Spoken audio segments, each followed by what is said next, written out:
જય શ્રી કૃષ્ણ. રાધે રાધે. રાધે સત્સંગનું રસપાન કરતા બધા જ આત્મીયજનો શ્રી વલ્લભની પ્રેરણાથી પ્રેરાઈને રાધે સત્સંગમાં આજે આપણે એક પુષ્ટિ વાર્તા માખણ જેવું કોમળ હૃદય જોઈએ. પરંતુ તે પહેલાં આપણે રાધે સત્સંગ ચેનલને જો સબસ્ક્રાઈબ ન કરી હોય તો સબસ્ક્રાઈબ કરશો, જેથી નિત્ય સત્સંગની જાણ આપને થઈ શકે. તો પ્રિયજનો, મધ્યપ્રદેશમાં આવેલ ઉજ્જૈન શહેરની આ વાત છે.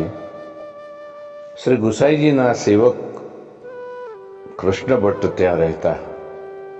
કૃષ્ણ ભટ્ટ ગુસાઈજીના કૃપાપાત્ર હતા. એમની પડોશમાં એક બીજા વૈષ્ણવ રહેતા.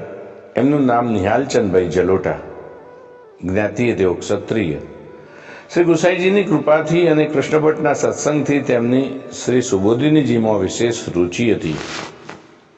એક વખત તેઓ શ્રી ગુસાઈજીની દર્શનાર્થે ગોકુલ જતા હતા. એમની સાથે એક વૈષ્ણવ હતા. માર્ગમાં સાંજ પડી ગઈ. કેટલાક લૂંટારૂ આવ્યા અને નિહાલચંદભાઈ અને સાથેના વૈષ્ણવને પકડ્યા. લૂંટારાઓ તેમને એક મકાનમાં પૂરી દીધા. તે મકાનમાં બીજા પણ કેટલાક લોકોને પકડીને પૂરેલા હતા. સૌ રોકકર કરતા હતા. ઘણાએ જીવતા પાછા જવાની આશા પણ છોડી દીધી હતી. નિહાલચંદભાઈ આ બધામાં ઘણા શાંત અને સ્વસ્થ હતા. મકાનના એક ખૂણામાં બેઠક લઈ લીધી. સાથેના વૈષ્ણવ પણ બેઠા. નિહાલચંદભાઈએ રોજના જેવી જ સહજતા અને સ્વસ્થતાથી વૈષ્ણવને કહી, ચાલો આપણે ભગવદ્ વાર્તા કરીએ. ભગવદ્ વાર્તામાં બંને વૈષ્ણવ ખૂબ પ્રસન્નતાથી કીર્તન કરવા લાગ્યા. ઢળતી રાત અને કીર્તનના સૂર મકાનની બહાર ફેલાયા. બાજુમાં લૂંટારાઓનો સરદાર રહેતો હતો. એની માતા વૈષ્ણવ. ચાચા હરિવંશજીના સંગથી તે શ્રી ગુસાઈજીની સેવક થઈ હતી. બાજુના મકાનમાંથી કીર્તન સાંભળીને તે બહાર આવી અને થયું, જરૂર મારા દીકરાએ કોઈ વૈષ્ણવને કેદ કર્યો છે. વૈષ્ણવ વિના આવા સુંદર કીર્તન આવી જેલમાં કોણ ગાય? તે બાઈ બારી પાસે આવી. નિહાલચંદભાઈના દર્શન થયા. એણે પૂછ્યું, ભાઈ તમે કોના સેવક છો? નિહાલચંદભાઈએ કોઈ જવાબ ના આપ્યો. એક ચિત્તે કીર્તન કરતા રહ્યા. બાઈએ નિહાલચંદભાઈ અને સાથેના વૈષ્ણવના કંઠમાં તુલસી માળા જોઈ. ખાતરી થઈ ગઈ કે આ સાચા વૈષ્ણવ છે. પોતાની વૈષ્ણવતા વેચીને આમાંથી છૂટવા તૈયાર નથી. એમને મૃત્યુનો પણ ભય નથી. તરત જ તે બાઈ પોતાના ઘેર પાછી આવી. પોતાના દીકરાને ઊંઘમાંથી જગાડ્યો. કહ્યું, બેટા, આજે તમે જે માણસોને પૂર્યા છે એમાં તો બે વૈષ્ણવો છે. મારી એટલી વાત માન કે બે વૈષ્ણવને તું મારીશ નહીં, કારણ કે તે મારા ગુરુભાઈ છે. દીકરાએ કહ્યું, ભલે. બીજા દિવસની સવારે મકાનમાં પૂરેલા સૌને મારવાની તૈયારી થવા લાગી.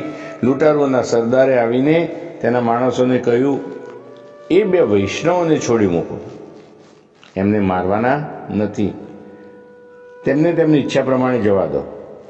નિહાલચંદભાઈએ આગળ આવીને કહ્યું, અમે બધા સાથે છીએ, એટલે જો મારવાના હોય તો પહેલાં મને મારો, પછી બીજાને મારી શકશો. બીજાને મરવા દઈને મારી જીવવાની જરા પણ ઈચ્છા નથી. જીવાડનાર અને મારનાર તો ભગવાન છે. તમે શું મારવાના કે જીવાડવાના? નિહાલચંદભાઈનો દ્રઢ આગ્રહ જોઈને લૂંટારુઓના સરદારે નમતું જોખવું પડ્યું. એણે પોતાના માણસોને હુકમ કર્યો કે બધાને છોડી દો, જાઓ, સૌનો સામાન પાછો સોંપી દો. આમ નિહાલચંદભાઈ, જેમને નામથી પણ ઓળખતા નહોતા એવા મનુષ્યને છોડાવીને પછી જ જેલમાંથી છૂટ્યા. એમના મોં પર પ્રસન્નતા પથરાઈ. પ્રભુ કૃપાથી અને શ્રી ગુસાઈજીના આશીર્વાદથી આજે તેઓ ઘણા નિર્દોષ મનુષ્યના પ્રાણ બચાવવા માટે નિમિત્ત બન્યા. પ્રિયજનો, સાચો વૈષ્ણવ પોતાના સ્વાર્થ માટે જીવતો નથી. તેનું હૃદય તો માખણ જેવું કોમળ હોય છે.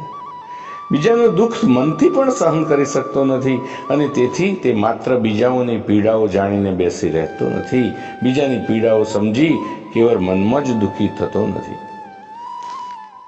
તે પોતાની બધી શક્તિઓ, પોતાનું તન, મન અને ધન બીજાના દુઃખોને દૂર કરવામાં, પર દુઃખે ઉપકાર કરવામાં યોજે છે. આ તેનો સહજ સ્વભાવ છે. તો પ્રિયજનો, આ સાથે આજના સત્સંગને શ્રી વલ્લભના ચરણોમાં સમર્પિત કરી અત્રે વિરામ લઈએ. ફરી મળીશું રાધે સત્સંગમાં નવા સત્સંગ સાથે. જય શ્રી કૃષ્ણ. રાધે રાધે.